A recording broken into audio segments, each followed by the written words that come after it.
Welcome to my channel.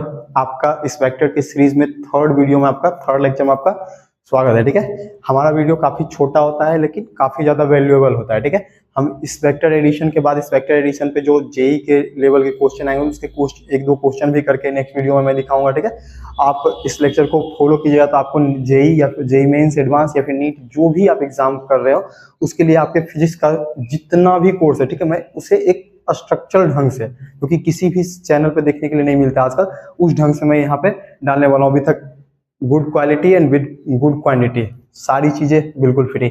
कोई मुझे ऐसा नहीं है कि मतलब आगे चल के कुछ और बिल्डअप करना है, ऐसा कुछ नहीं है। मेरे को खुद को पढ़ना है, ठीक है, मैं वो पढ़ूंगा और पढ़ाते रहूंगा जिंदगी भर। मेरा दूसरा कोई सपना नहीं है। ठीक है, तो आगे देखते हैं। Vector A, addition of a vector, ठीक है, एडिशन ऑफ टू वेक्टर। जब ये कोई दो वेक्टर होता है, ठीक है, मान लो कि जैसे आपके ना कि मतलब 10 मीटर चले फिर से 10 मीटर चले तो कितनी दूरी तय किया। जब स्केलर का बात करते हैं तो 10-10 20 मीटर दूरी तय की है। ये नॉर्मल एल्जेब्रिक फॉर्म होता है, एल्जेब्रिक एडिशन को फॉलो करता है तुम्हारा स्केलर। लेकिन वेक्टर में ऐसी बात नहीं है। वेक्टर क्या है?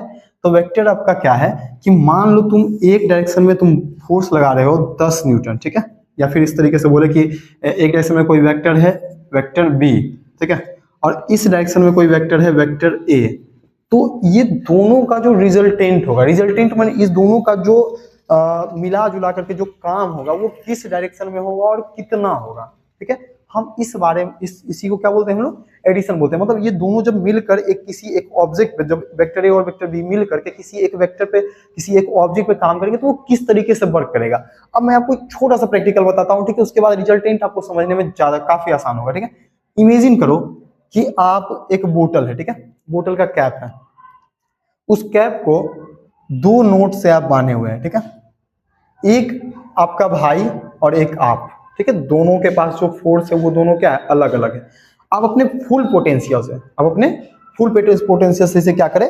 इसे खींचे। मतलब जैसे ये आपका भाई है तो वो अपनी ओर खींचेगा और ये आप है तो उसे अपनी ओर खींचे, और बहुत जोर से, मतलब जितना आपके पास फोर्स हो या फिर कम फोर्स भी लगाओ कोई दिक्कत नहीं है, लेकिन खींचो उसे। ठीक है, अब क्या देखेंगे, क्या लगता है? बोतल का ढक्कन इस साइड जाएगा या इस साइड जाएगा या इस साइड जाएगा या इस साइड जाएगा? ऑब्वियस सा बात है, आपका आंसर क्या होने वाला है कि इस साइड जाएगा। मतलब कि कोई दो वेक्टर जब उस पे काम करता है तो उसका रिजल्ट ऐसा नहीं होता कि दोनों तरफ दोनों डायरेक्शन में हम कुछ काम देख लिया फिर दोनों डायरेक्शन में कुछ हो रहा है, ऐसा नहीं। वो जब भी होता है तो किसी एक डायरेक्शन में होता है। ठीक है, किसी एक डायरेक्शन में। अगर आप मान लो दोनों साइड से बल लगा रहे हो, दोनों डायरेक्शन से आप फोर्स अप्लाई कर रहे हो उस पर, तो वो क्या होगा? किसी एक डायरेक्शन में काम करेगा। ठीक है, किसी एक डायरेक्शन में क्या करेगा? काम करेगा। ठीक है, तो उसी तरीके से जब हम इस पे बल लगाएंगे तो ये क्या होगा? इस पे मतलब जैसे वेक्टर ए और वेक्टर बी को हम जब काम पे लगाएंगे तो क्या होगा? वो इस तरीके से इस वेक्टर में अपना रिजल्टेंट देगा। अब क्वेश्चन ये है कि रिजल्टेंट कहाँ आएगा? इस डायरेक्शन में तो कहीं भी आ सकता है। जैसे आपने मान लो कि आप ज्यादा फोर्स लगा लिए, ठीक है, तो हो सकता है यहाँ चला है, थोड़ा सा इसके फोर्स से इधर भी चला है, फिर थोड़ा सा अगर मान लो ये ज्यादा बल गए तो यहाँ, मतलब ये बीच में कहीं भी लाई कर सकता है। जिस साइड ज्यादा फोर्स होगा उधर क्या होगा?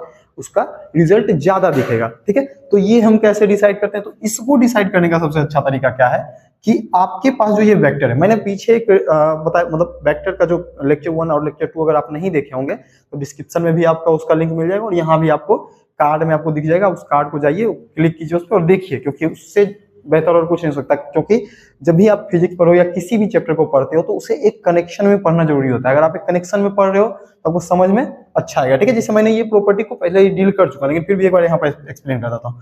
क्या बताया था मैंने कि किसी एक वेक्टर को हम मूव कर सकते हैं, कैसे? पैरेलली। ठीक है, तो ये वेक्टर ए है, इसको पैरेलली मूव करके यहाँ लाओ। ठीक है, तो ये आ गया तुम्हारा वेक्टर ए पैरेलली मूव करके। और ये जो वेक्टर बी है, ठीक है, वेक्टर क्या है?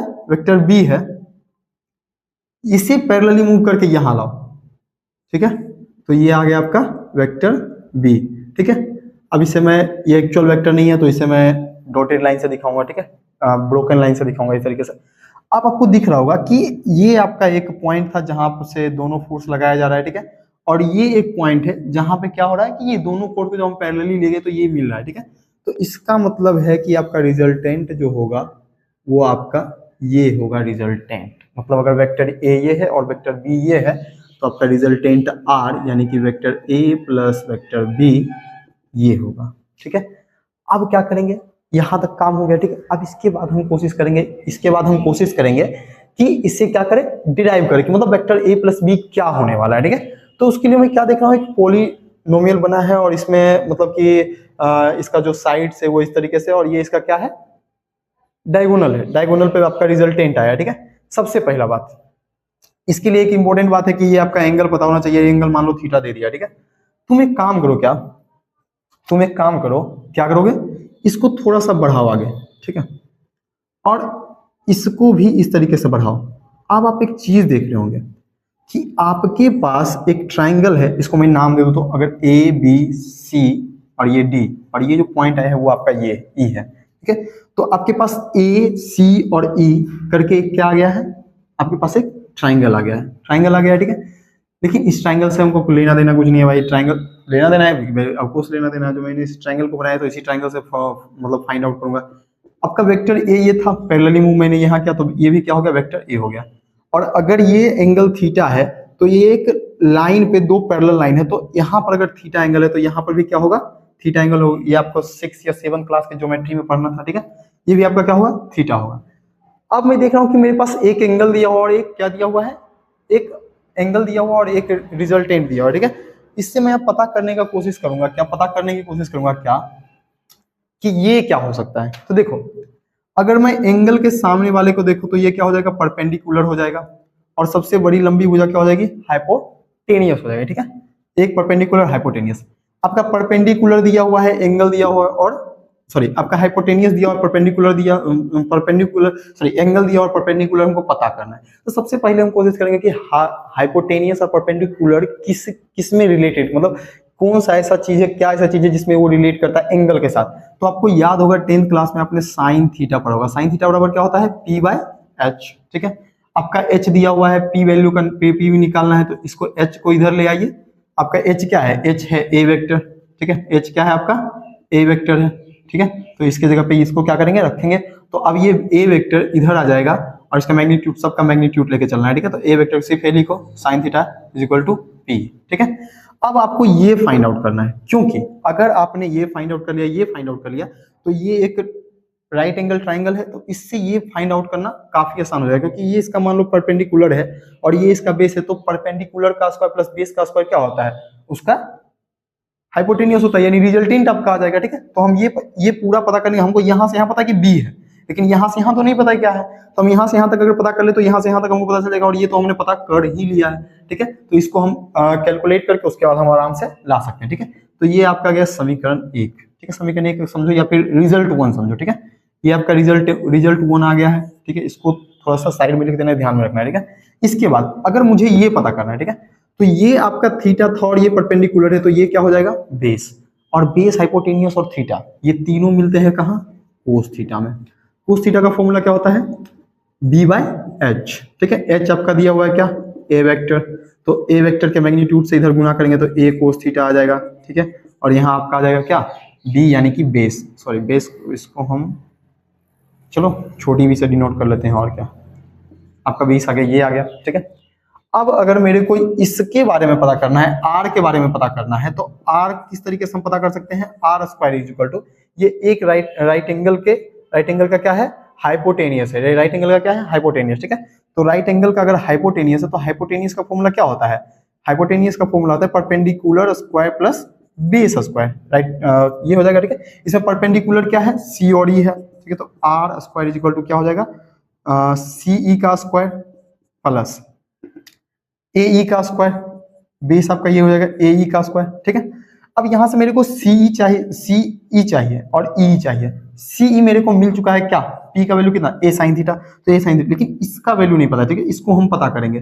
तो हम देख रहे हैं क्या, ए ई बराबर तुम्हारा जो है A D plus D E है, A D plus D. A D का वैल्यू कितना है, बी, और डी का वैल्यू कितना है, बी, सॉरी बी बोल, बी यानी कि छोटी बी, मतलब बेस वाला बी है, और इसका वैल्यू यहाँ से हमको कितना आ गया था, ए कोस थीटा। तो लिखेंगे क्या, ए कोस थीटा। इसका भी वैल्यू पता चल गया, इसका सबका वैल्यू पता चल गया। अब हम उसको क्या करेंगे, इसमें पुट करते हैं, ठीक है। इस साइड में लेके आता हूँ, R square is equal to क्या है, सी ई का स्क्वायर प्लस ए ई का स्क्वायर, ठीक है। सी आपका क्या है, सी मीन्स क्या, पी, सी मीन्स क्या, पी, और ये आपका कितना है, सी क्या है, ये है सी, कितना सी, यहाँ पी जो है वो, और इसका वैल्यू क्या है, ए साइन थीटा। तो लिखेंगे हम यहाँ से ए साइन थीटा का square plus a e. A कितना आया है, b plus a sine theta, sorry b plus a cos theta, तो लिखेंगे b plus a cos theta का होल स्क्वायर। अब यहाँ से a square plus b a square है और ये क्या है, बी स्क्वायर है, इसको हम आराम से सॉल्व कर सकते हैं, दोनों को अलग अलग स्क्वायर कर दो, तो आर स्क्वायर बराबर तुम्हारा क्या हो जाएगा, a square sine square theta plus a plus b का होल, इसको एक पल के लिए ए मान लो, इसको एक पल के लिए बी, तो ए प्लस बी का होल स्क्वायर हो गया, इसको करेंगे बी स्क्वायर प्लस ए स्क्वायर कोस स्क्वायर थीटा, और यहाँ से प्लस कर देंगे क्या, 2ab कोस थीटा। ठीक है, यहाँ तक आपको कोई भी प्रॉब्लम नहीं होना चाहिए क्योंकि ये नॉर्मल फॉर्मूला से आपका ये डिराइव हुआ है। ठीक है, और ये आपका तो डायरेक्ट ए का स्क्वायर के साइन थीटा का स्क्वायर के, थोड़ा सा लाइट चला गया था इस वजह से थोड़ा सा प्रॉब्लम हो गया, थोड़ा सा बचा हुआ है तो इसको मैं कर ही लेता हूँ। ठीक है, तो ये आपका हो गया ए स्क्वायर साइन स्क्वायर थीटा, और यहाँ से बी स्क्वायर प्लस ए स्क्वायर कोस स्क्वायर थीटा और 2a कोस थीटा। ठीक है, ये चीज अगर आपको दिख रहा होगा तो इसमें भी ए स्क्वायर है, इसमें भी ए स्क्वायर है। ठीक है, और इसमें साइन स्क्वायर थीटा, इसमें कोस, इससे हम क्या कर सकते हैं, ए स्क्वायर थीटा कॉमन ले सकते हैं। ठीक है, तो ए स्क्वायर थीटा कॉमन ले लिए, तो यहाँ से आपका बच जाएगा क्या, साइन स्क्वायर थीटा, और यहाँ से आपका क्या हो जाएगा, कोस स्क्वायर थीटा। ठीक है, और यहाँ से प्लस, अब आपका बच गया यहाँ से क्या, B square theta plus 2ab cos theta. Okay, अब अगर sine square theta cos square theta का फॉर्मूला आप पढ़े हो 10th में, तो इसका फॉर्मूला क्या होता है, एक होता है। ठीक है, तो आर स्क्वायर बराबर क्या हो गया, ए स्क्वायर, और एक है तो एक से गुना करेंगे तो वही आ जाएगा, तो इसलिए हम एक को यहाँ से कंसीडर करके नहीं चलेंगे, लिख के नहीं चलेंगे, हटा देंगे। ठीक है, यहाँ से B square plus 2ab cos theta. अगर आपकी इच्छा हो तो यहाँ जो स्क्वायर है उसको इधर ले आओ तो रूट हो जाएगा, तो आर स्क्वायर बराबर क्या हो जाएगा, root under a square plus b square plus 2ab cos theta. ये था आपका क्या, एडिशन ऑफ टू वेक्टर। आप इस रिजल्टेंट को नोट कर लीजिएगा क्योंकि हर बार डिराइव करना नहीं होता है गाइस, हर बार डिराइव नहीं करना होता है, आपको ये वैल्यू आपको याद रहनी चाहिए ताकि आपको आगे कोई क्वेश्चन सॉल्व करने जाए तो उसको आराम से सॉल्व करें, ना कि आपको उस समय डिराइव करना पड़ जाए तो फिर दिक्कत हो सकती है, क्योंकि कॉम्पिटिटिव एग्जाम में आपके पास टाइम लिमिट होता है और करना बहुत कुछ होता है। ठीक है, तो आप इस वैल्यू को क्या करिए, एक अपने नोट कॉपी में शॉर्ट नोट बनाइए, उसमें शॉर्ट नोट में इसको लिखिए और मेमोराइज कीजिए इसको। ठीक है, ये सारी बातें मेमोराइज करने की नहीं है, मेमोराइज भी इसको करना है, इसको ये कॉन्सेप्ट है जिसको आपको समझना है और सॉल्व करना है। ठीक है, थैंक्स फॉर वाचिंग। अगले वीडियो में हम सब्सट्रैक्शन ऑफ टू वेक्टर का वीडियो लाने वाले हैं, वो वीडियो आपको इस वीडियो के लास्ट मतलब एंड स्क्रीन पे दिख जाएगा। ठीक है, उससे प्रीवियस जितने भी प्लेलिस्ट है वो प्लेलिस्ट भी आपको दिख जाएगा, आप एक बगल से एक तरफ से सारे वीडियो और सारे लेक्चर्स को आप फॉलो कर सकते हैं। Thanks for watching. अगर आपको वीडियो अच्छा लगा हो तो अपने दोस्तों के साथ, अपने दोस्तों और अपने ग्रुप के साथ शेयर कीजिए, और जितना ज़्यादा से ज़्यादा हो सके उतना इस चैनल को सपोर्ट कीजिए ताकि मैं आगे आपके लिए लाइव क्लास का ले आऊँ। तभी मैं कोई माइलस्टोन टच करूंगा, आपके लिए एक सरप्राइज होगा। वो सरप्राइज ये नहीं होगा कि आपको कुछ गिव अवे कर दिया, वो नहीं, सरप्राइज ये होगा कि मैं अपने चैनल को थोड़ा सा और बेहतर बनाने के लिए एक कदम और आगे चलूंगा। ठीक है, थैंक्स फॉर वॉचिंग।